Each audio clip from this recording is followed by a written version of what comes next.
Hello everybody, welcome. So today we're going to be installing an updated Tesla style unit in my 2015 Toyota Tundra Limited.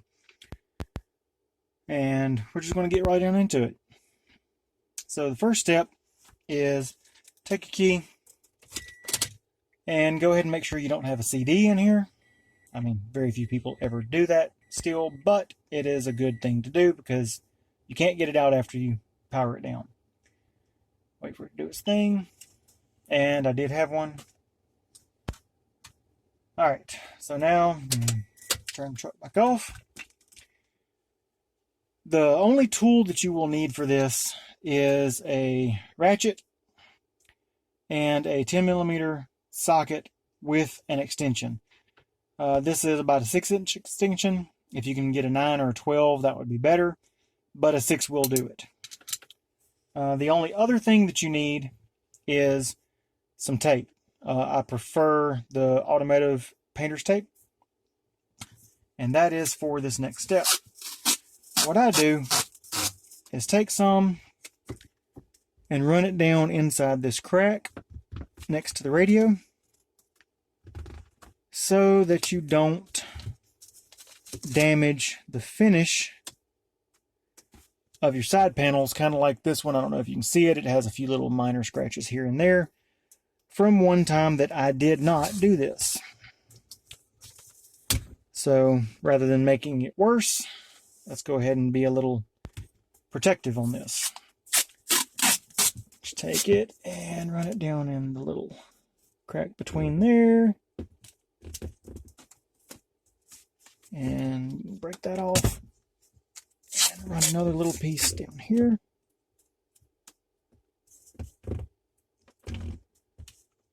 And this will be an update from my last video, my last install, where I installed a PX3 Tesla style head unit.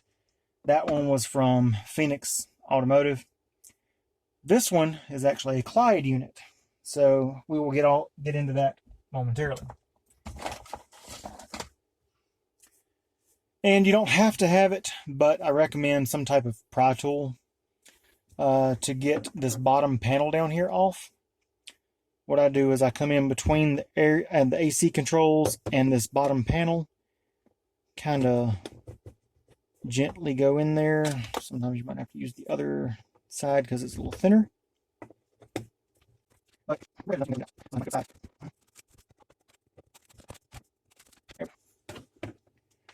had to come to this side. And once you get a corner, you're good, because you can gently pry the rest out. Alright, and once you get that part, you can actually take your thumbs and gently pull straight out, and it comes out. That's all you need for that. Now, to get the AC controls, you take your hand, you come back behind here, there's a little gap, and you kind of gently, you kind of need to put some pressure up top as far as you can, and gently pull it out. It just snaps in there with these little clips.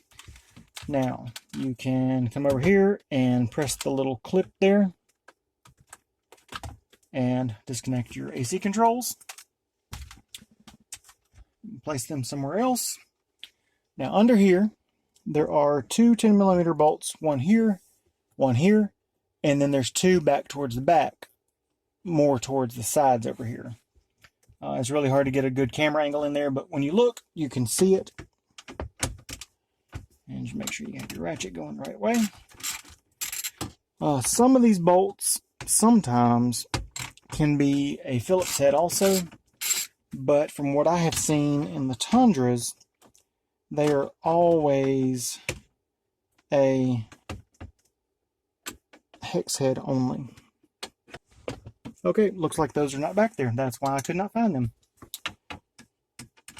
So it looks like the last time I did the radio, I was a bad boy and did not put the screws back in. So just pull those out. There will be 4, most likely, if this is your first time doing it. Unfortunately, I only have 2. And there's those two. You can set those somewhere safe and not have to worry about it, because you will not be needing those again.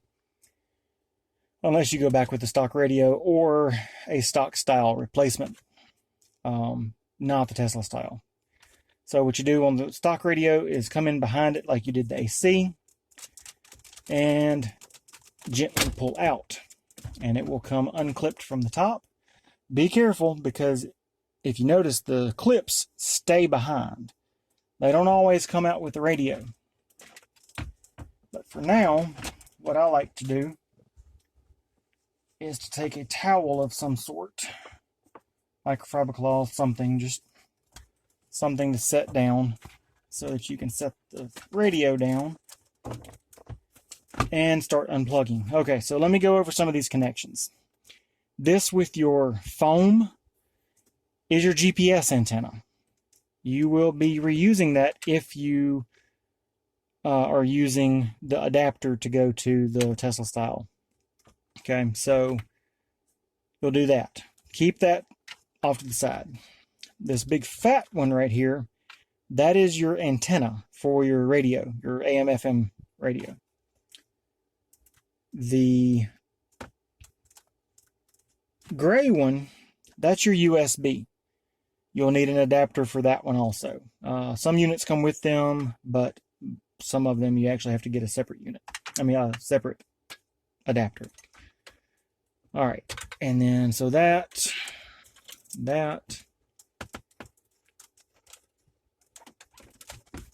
Some of them are kind of hard to get. You gotta push in, push the thing down, and then pull out. All right, and the last one that you will not reuse this one, is the little black one that is part of this harness. That goes up to your pillar on the passenger side. That's for your XM radio, if you have that option. That is not the GPS. So if you plug, they're very, very similar. And quite frankly, I think they could actually be placed in, they're identical, just different colors. So do not make the mistake and plug your GPS adapter into this, thinking that your GPS is going to work. It will not. So now that you have your radio out, take it and put it somewhere safe, because you may need it at some point if you ever decide to go back stock. All right, so here's the unit. And okay, what I like to do is go ahead and plug everything in before I even try to mess with the radio. So what you'll do is, this will be your GPS adapter. See if I can focus there. There we go. There's your GPS adapter with your SMA to SMB adapter. That's that right there. You'll need both of these parts to make it work. And then it just screws into the back of the unit there. If I can get it right. There we go. All right. And then with your unit, you'll get your CAN bus adapter, which plugs in down here. Let me show you that right there. And then you have your antenna adapter that plugs in there. You'll have your various cords and plugs and stuff. This one actually has RCA outs, which I will eventually be switching over to. Just right now, I'm not. I have a full JL audio system, but it is still using the high-level inputs. So we will switch over to the actual RCA outs. And they are labeled. You have your sub, rear, left, front, right, rear, right, and front, left. So it's the 4-channel, well, technically 5-channel, and that just plugs in right there. This one has your rear camera plugs, and it plugs into whichever one of these work with your truck. You may have to play around. Mine, it's a limited, so it uses the big plug, but this is not JBL, so beware of that. and my USB cords. And that's pretty much it as far as the things on the back go. This is your wireless things, little antennas. So it does actually have pretty good Wi-Fi. So let's go back up here. And reach in from behind and pull these clips out and stick them onto the radio. Same thing on this side.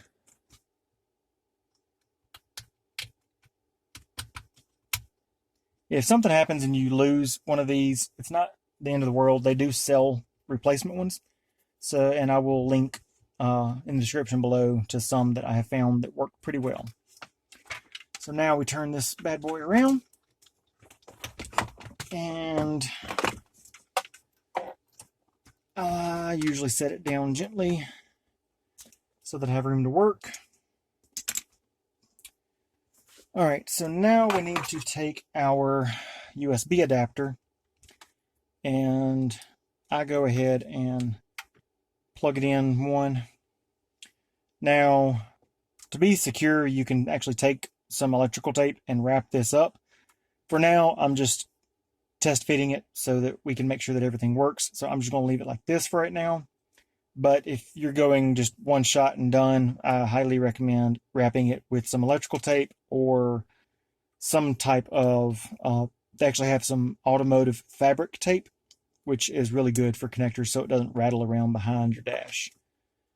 So you plug that in so that your factory, well, your factory USB ports on the bottom panel work. Now, I'm glad that just happened, so be careful.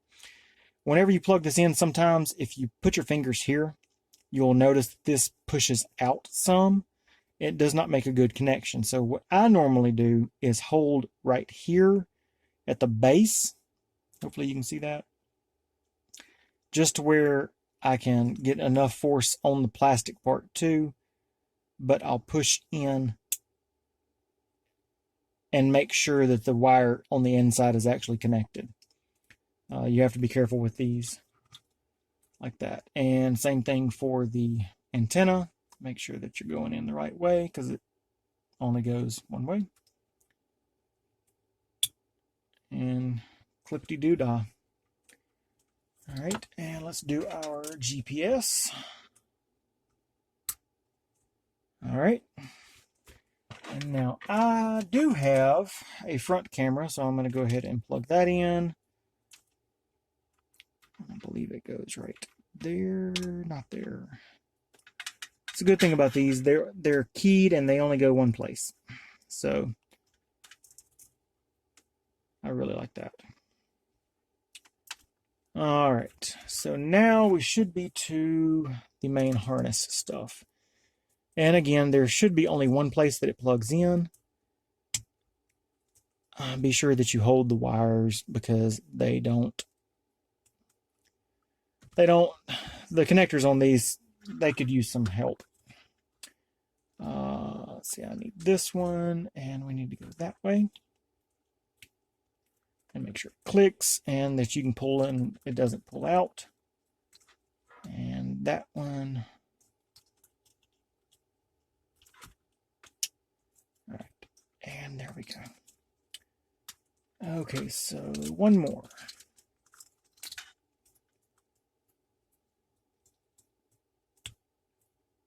And there we go. That's all those connectors. Now, you still have this one for your AC controls, and it plugs into this other side of the CAN bus adapter. You do have to have that, otherwise you will not have AC controls. And that should be it.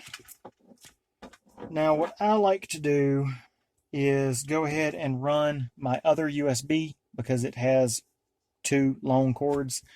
I run it down over towards the glove box. Let's see if I can find the hole. There it is. And I will go in from the glove box side and pull it through into that area so that I can add an external hard drive with music, movies, retro gains, whatever you want to do. So we'll do that. Okay, so we should be good. Now, before we do anything as far as actually shoving it into the dash, let's go ahead and cut the truck on and make sure that it does work.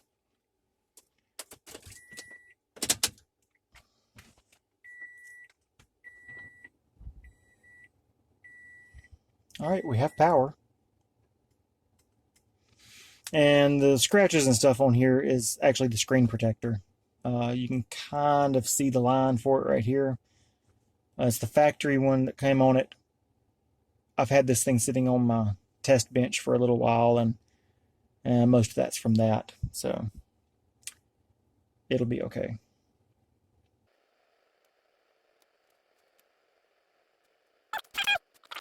So let's go to the radio. See if we have static. We do have static. Okay, I was just making sure that we had stuff coming out of all the speakers. And we do. So it looks like it's working. So now let's go ahead and stick it in the dash. Close all the stuff. And let's cut the truck off. The other thing that you will need is on your AC controls are 2 more of the yellow little clips. Those go on the bottom section right here. And they just kind of slide on. There we go. Okay, snap and snap. All right, now these new styles with the radio part sticking out instead of being flush with the back are actually very hard to get all the wires tucked back into the back here. So it's going to take some wire management and maybe some expletives to get it all in here. But I will go ahead and spare you all of that and then just show you the final product. There's really no rhyme or reason or specific, you have to do this to get the wires to go. What I like to do is try to get as much of it as far back as I can.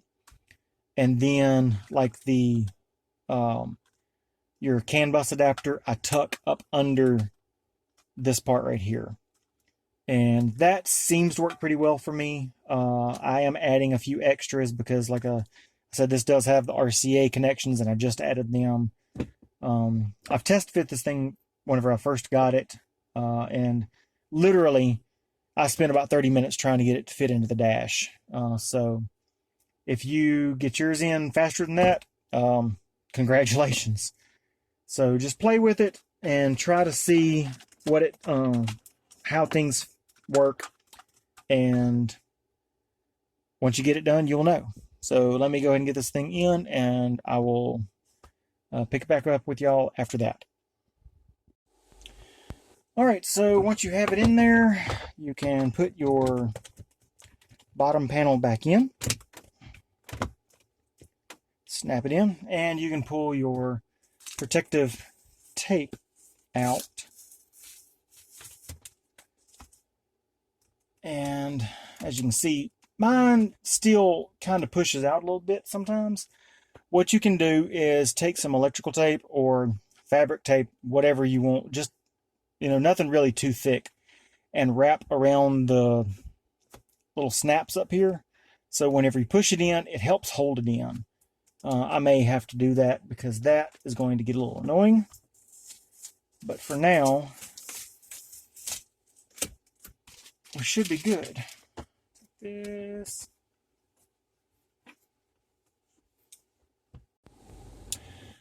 All right, and that is installing the Klyde PX6 Tesla style unit into my 2015 Toyota Tundra.